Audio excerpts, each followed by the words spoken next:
আসসালামু আলাইকুম। সবার আগে বাছাই করা 10টি আন্তর্জাতিক খবর জানিয়ে দেব। প্রথমেই থাকছে শিরোনাম। তবে তার আগে অনুরোধ থাকবে ভিডিওটিতে একটি লাইক দিবেন।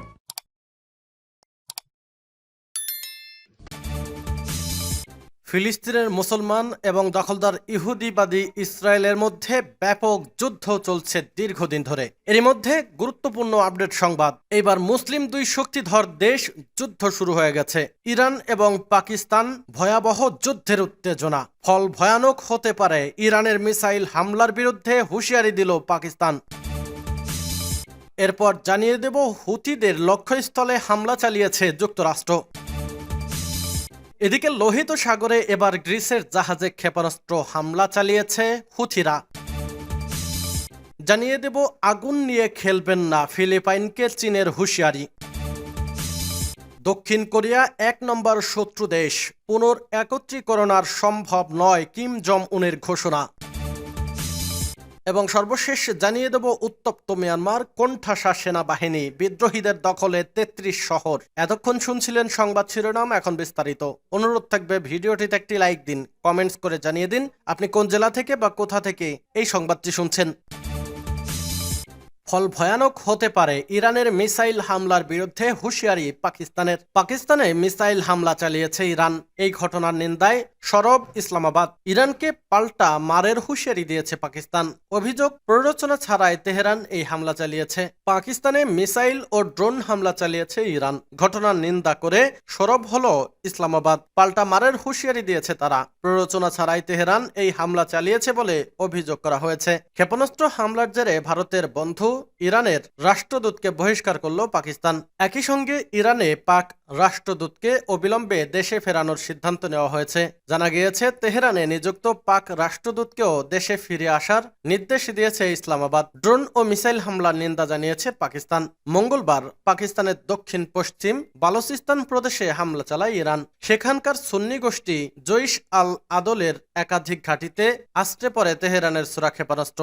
ঘটনায় 2 শিশুর মৃত্যু হয়েছে বলে খবর। হামলার ফল ভয়াবহ হতে পারে বলে এরপরই বার্তা দিয়েছে ইসলামাবাদ। সেই সঙ্গে পাক বিদেশ মন্ত্রকের পক্ষ থেকে ইরানের বিরুদ্ধে আকাশ সীমা লঙ্ঘনের অভিযোগ করা হয়েছে। ইরানি ক্ষেপণাস্ত্র হামলায় 2 নিষ্পাপ শিশুর মৃত্যুর ঘটনারও তীব্র নিন্দা করেছে পাক বিদেশ মন্ত্রক। তেহরানে নিযুক্ত পাক হাই কমিশনার এ ব্যাপারে ইরানের বিদেশ মন্ত্রকের কাছে ক্ষোভ প্রকাশ করেছে বলে জানা গেছে। ঘটনার দায় ইরানকেই নিতে হবে বলে তেহরানের পাক হাই কমিশনারের অফিস থেকে এক বিবৃতিতে জানানো হয়েছে। হামলার নিন্দা করেছে জঙ্গি সংগঠন। ইরানের ক্ষেপণাস্ত্র হামলার নিন্দা করেছে সুন্নি জঙ্গি গোষ্ঠী জৈশ আল আদল। ড্রোনের মাধ্যমে এই হামলা চালানো হয়েছে বলে দাবি করেছে তারা। সেই সঙ্গে ক্ষেপণাস্ত্র ছোড়া হয়েছে বলে জানিয়েছে। হামলার বাড়িঘর ধ্বংসের কথা স্বীকার করে নিয়েছে জঙ্গি গোষ্ঠী।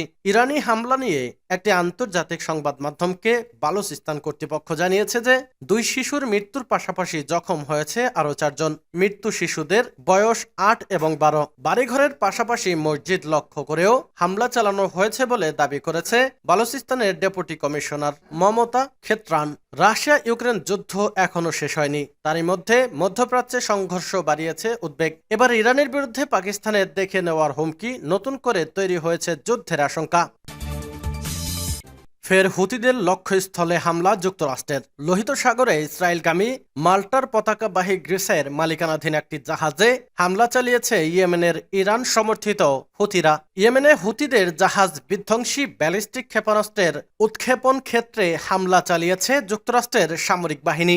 এরপর লোহিত সাগরে ইসরায়েলগামী গ্রিসের মালিকানাধীন একটি জাহাজে হামলা চালিয়েছে ইয়েমেনের হুতিরা। হোয়াইট হাউস জানিয়েছে মঙ্গলবার হুতিরা ব্যালিস্টিক ক্ষেপণাস্ত্র ছোড়ার প্রস্তুতি নেওয়ার পর সেখানে ফের হামলা চালায় যুক্তরাষ্ট্র।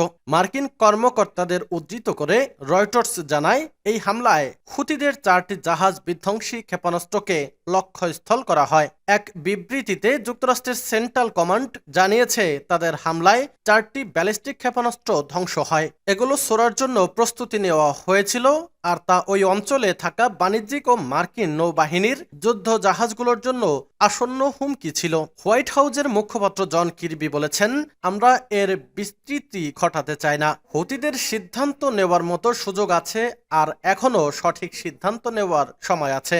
এক বিবৃতিতে হুতিদের সামরিক মুখপাত্র ইয়াহিয়া সারিয়া জানিয়েছেন, লোহিত সাগর দিয়ে ইসরায়েলের দিকে এগোতে থাকা জিওগ্রাফিয়া জাহাজ বিধ্বংসী ক্ষেপণাস্ত্র দিয়ে লক্ষ্যস্থল করা হয়েছে। জাহাজটিতে সরাসরি আঘাত লেগেছে।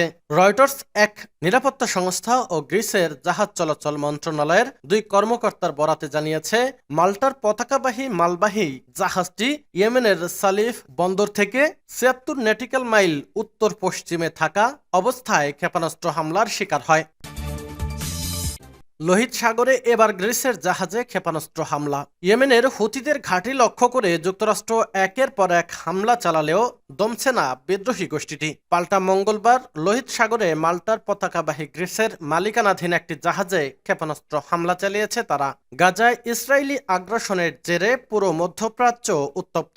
এর মধ্যেই হুতিদের আক্রমণে উত্তাল লোহিত সাগর। এখন হামাসের পাশাপাশি পশ্চিমাদের মাথা ব্যথার কারণ হয়ে দাঁড়িয়েছে ইরান সমর্থিত ইয়েমেনের হুথিরা। টার্গেট তাদের ইসরায়েলি অর্থনীতি। গুরুত্বপূর্ণ এই নৌ রুটে টানা হামলায় যুক্তরাষ্ট্র নড়েচড়ে বসেছে। ইয়েমেনে হুথিদের অবস্থান ও ঘাঁটি লক্ষ্য করে হামলা শুরু করেছে ওয়াশিংটন। এর থেকেই মধ্যপ্রাচ্যে যুদ্ধের চরম উত্তেজনা তৈরি হয়েছে।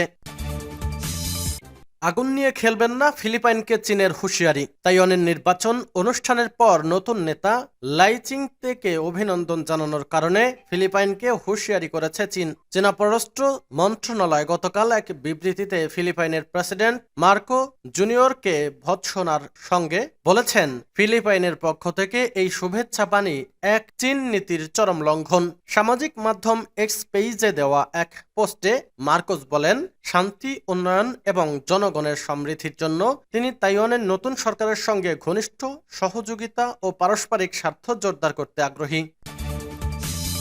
দক্ষিণ কোরিয়া এক নম্বর শত্রু দেশ, পুনর্একত্রীকরণ আর সম্ভব নয়, কিম জং উনের ঘোষণা। উত্তর কোরিয়ার নেতা কিম জং উন বলেছেন, দক্ষিণ কোরিয়া হচ্ছে এক নম্বর শত্রু দেশ এবং তাদের সাথে আর পুনর্একত্রীকরণ সম্ভব নয়। তিনি দক্ষিণ কোরিয়াকে এক নম্বর শত্রু দেশ হিসাবে চিহ্নিত করে সাংবিধানিক পরিবর্তন আনারও আহ্বান জানান। উত্তর কোরিয়ার জাতীয় সংসদ সুপ্রিম পিপলস অ্যাসেম্বলিতে দেওয়া ভাষণে কিম জং উন বলেন, শোষণ এবং উত্তর কোরিয়ার সরকার পরিবর্তনের চেষ্টা করছে দক্ষিণ কোরিয়া। এর প্রেক্ষাপটে তিনি এই সিদ্ধান্তে পৌঁছেছেন যে দক্ষিণ কোরিয়ার সাথে আর পুনর্একত্রীকরণ সম্ভব নয়। উত্তপ্ত মিয়ানমার, কোণঠাসা সেনাবাহিনী, বিদ্রোহীদের দখলে ৩৩ শহর। মিয়ানমারে বিদ্রোহীদের চাপের মুখে জান্তা বাহিনী মঙ্গলবার আরও একটি যুদ্ধ বিমান ভূপাতিত করেছে বিদ্রোহীরা। একই সঙ্গে শতাধিক জান্তা সেনা আত্মসমর্পণ করেছে বলে জানিয়েছে মিয়ানমার ভিত্তিক সংবাদ মাধ্যম ইরাবতী। এরই মধ্যে দেশটির ৩৩টি শহর জান্তার কাছ থেকে নিজেদের দখলে নেওয়ার দাবি করেছে বিদ্রোহীরা। বিদ্রোহী ও জান্তা বাহিনীর লড়াইয়ে উত্তপ্ত মিয়ানমার। গেল বছরের অক্টোবর থেকে অপারেশন 1027 নামে জান্তা বিরোধী অভিযান চালিয়ে আসছে দেশটির বিদ্রোহী গোষ্ঠীর জোট থ্রি ব্রাদার্স।